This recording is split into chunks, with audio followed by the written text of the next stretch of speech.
Hi guys, Freddy here. Welcome back to the desktop for another rules breakdown. And this week we're going to be doing the Doctor Who role-playing game by Fasa from 1985. Now the rules are based on the Star Trek role-playing game I covered a few weeks ago, so there are a number of similarities, but there are massive differences. Now I've discarded the box and got it out of the way, and for the sample character, I'm going to use one of the villains. If we open up the sourcebook for field agents, we can see various villains here, and here's Davros. Let's use him. So we can see his attributes and skills here are listed in Roman numerals. So his strength here is level 1, so he is considered weak. And his mentality here, his intelligence, is level 7, which is kind of high. Now we can see the differences in these in the player's handbook.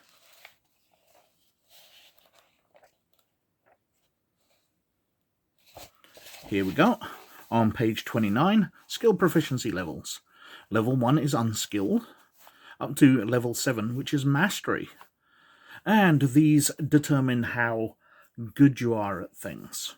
The attributes are labelled slightly differently, as you are handicapped up to mastery. So an attribute of 1 is very weak. So Davros here, as you can see, he's basically in a wheelchair, so his strength is 1. But he's a very clever character, he's a scientist, so his mentality is very high. And his skills here are of equal levels, so he's got engineering of level 5, metallurgy of level 7. But the rest of his skills will be considered as level 1, so untrained. So everybody has every skill. And your skill tests are determined by 2d6, but you need, from the game operations manual, handily removed by the previous owner of the rules I bought, the interaction matrix. So we have here the task line, which is the difficulties of tasks. And we have here the ability entry line, which is how skilled you are. So Davros, if he's trying a strength test, is going to be, depending on the difficulty of the task, rolling somewhere along the line here. Now the system is based very heavily upon modifiers. And modifiers take you up if you have an advantage for it, and down if you have a disadvantage for it. So let's take a skill roll where you're trying to convince somebody of something. So you've got a skill, let's say, of 3, so you're going to be rolling on this line. But you're wearing a uniform. So you're trying to convince a guard to let you past, and you're wearing a uniform. So that's an advantage. So you'll be taking your skill level up some lines. Let's say that's considered a 5-point advantage. So from here you go up 5 levels. But you are obviously an alien species. You're traveling with the Time Lord, and you come from a planet where everybody's got blue skin. So that might be a 6-point disadvantage, so it takes you way back down. And for every test, the Games Master will argue with the player or debate with the player what the advantages and disadvantages are, which will then allow you to choose a line. Now the task difficulty is chosen along here, and these often are based on the skills. So if I go to the game operations manual on page 34, we can see the difficulty levels of tasks. Simple tasks, easy, routine, professional, hard, nearly impossible. When we actually go to the skills on page 39, we can see some of these things are expressed within the skills. So artistic expression here, a level 1 difficulty would be finger painting. A level 7 difficulty would be painting the Mona Lisa. For engineering, a level 1 task would be changing an automobile tire. A level 7 task would be building a racing car from scratch. So we've got various difficulties here. So choosing on the difficulty along here, going down to where the skill level is, we were saying level 3. So let's say it's a dead average level 4 test. Level 3, we have a difficulty of 5. So now we roll 2d6, and we have to roll less than 5. So we've rolled 7, so we've failed. Now, failing something by 3 or less, or succeeding something by 3 or more, are considered normal failure and normal success.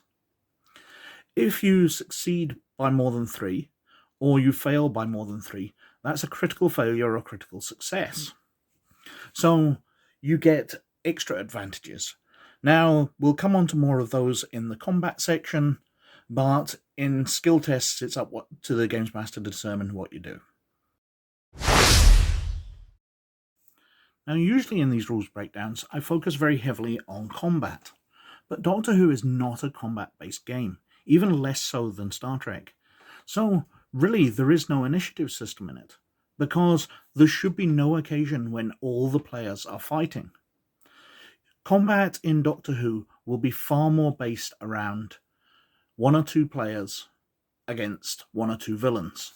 So the characters are trying to get past a guard, they've failed to speak to him and convince him to let them past, so they decide to knock him unconscious.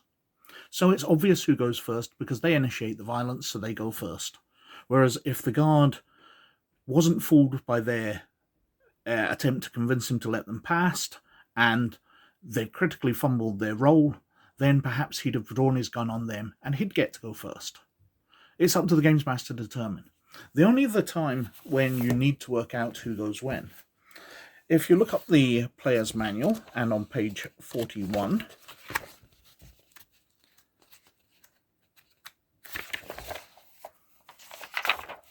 we can see play sequence. In an encounter between player characters and NPCs, the skill ratings in small unit tactics are compared. So most people will be unskilled, but if you've got a character who has small unit tactics, then you can let the players go first. Or if it's more of a general melee, perhaps the Games Master will just make it that you go first.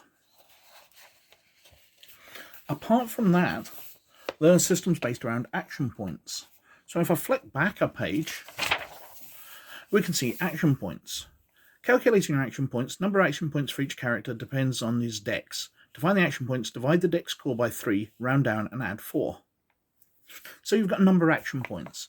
And the amount of actions you take, you can turn in place, stand, sit or kneel, move 1 square forward, quick draw and fire. There's various action points for everything. And the only one of these which is worth noting is dodge, which you might want to dodge as well because it will make you more difficult to hit.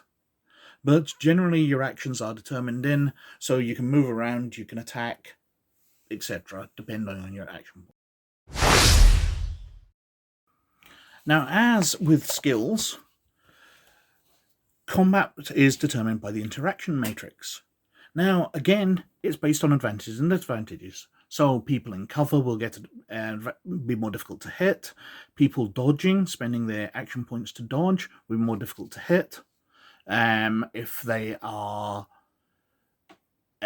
distant from you, you'll get a disadvantage to hit. If you're using a weapon with sights, that might give you an advantage to hit.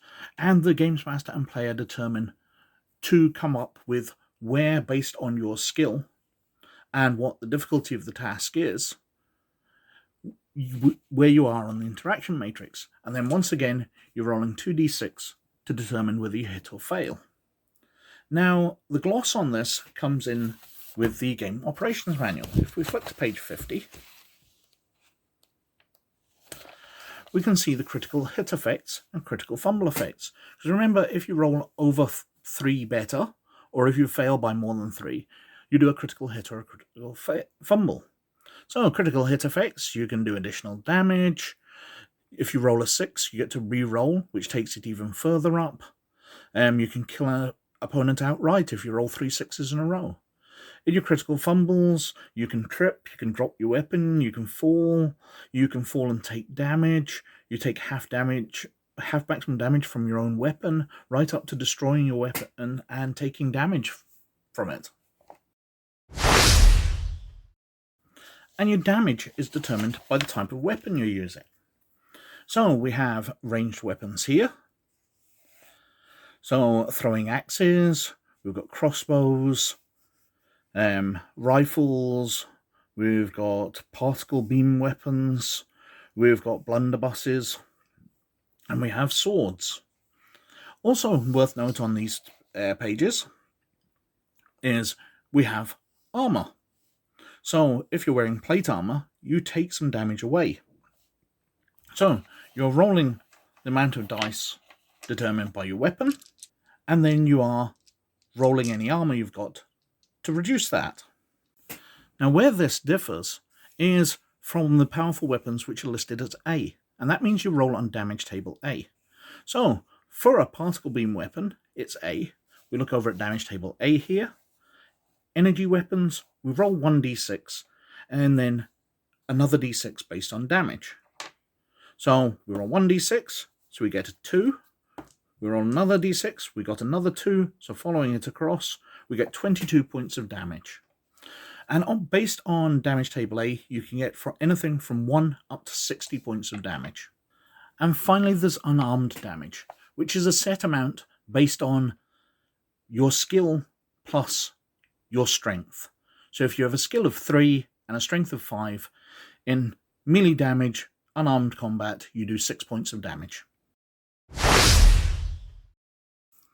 Now this is where it becomes obvious that Doctor Who is not a high combat game. Because as we turn to page 58 of the Game Operations Manual, we can see injury here. So max op end is where you need to make endurance rolls to stay conscious and operational. And you need to make a test against an inact save of 12 once you go past that. But your max op end is only equal to your endurance score times 2. So looking at Davros here, he has an endurance of 3. So his max op end is only 6 points. So if he takes 6 points of damage, then he has to start making saves to stay conscious and operational. And when he fails the unconsciousness roll, he passes out. He stays passed out for 2d6 plus 15 minutes, and afterwards he'll be able to function normally. Now, you regain health normally. Your wound heal rate is endurance level per day. Fatigue heal rate is endurance level per 30 minutes. Fatigue is when you've received stun damage. And you've got medical treatment here. So if you failed your roll and you're very damaged, you can take up to minus 31 and you'll be dead. But at minus 30 to minus 13, it requires a level 7 emergency aid first aid roll. So the difficulties get quite high as you take more damage past 0. An advancement. If we go back to page 37 of the Game Operations Manual, we can see the increasing skill ratings through play here. And basically it states that the increasing skills works the same way as the Star Trek game. Whereas the first system allows the player to increase some of his character skill ratings by 1 point after each game session, which generally means every skill you've used. And the second one, you allow you to choose 3 ratings that you've used and increase them by 1d3 points. So that is the Doctor Who role-playing game. Now, it's an interesting system. It's a bit overly complex with the interaction matrix here, but it's quite an interesting system. Let me try and get these pages back inside. It's very combat light, and I do like that a lot, but it does seem quite an old system. There are far more interesting ways of getting players involved in games these days, and this seems very, very basic in comparison. But anyway, thank you for watching as always. Please like, subscribe and comment below, as it does me massive favours with the YouTube algorithm. But most of all, as always, look after yourselves, and I'll catch you later. Bye now.